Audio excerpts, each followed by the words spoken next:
review focuses on how early childhood education and care has been extended and configured in recent decades in advanced capitalist countries. We first set out the main societal benefit associated with public investment in care and education for the under threes, and then discuss how neoliberalism and cutback in social services have coexisted with the expansion of education and care for the under threes as a social policy in recent years.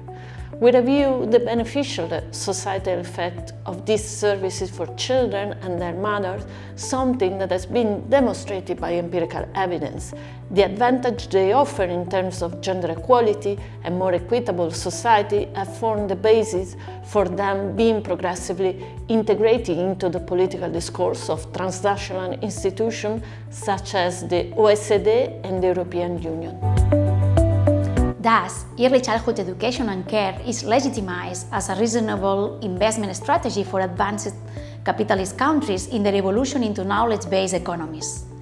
In a context of generalized retrenchment of state investment in social policies, the investment in services for the under threes can be understood as an exception, which is occurring within the recalibration shift from the welfare state to the social investment state.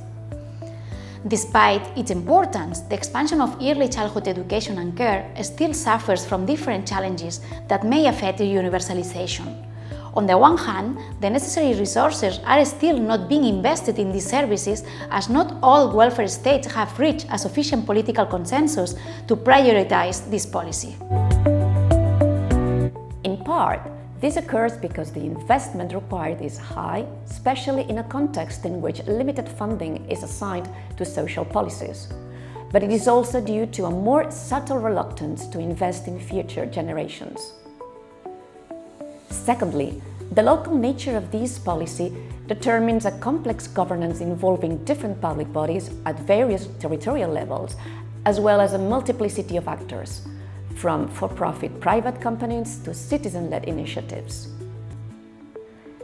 The diversity of needs that characterize early childhood education and care leads to many novel, varied provision options becoming available to families.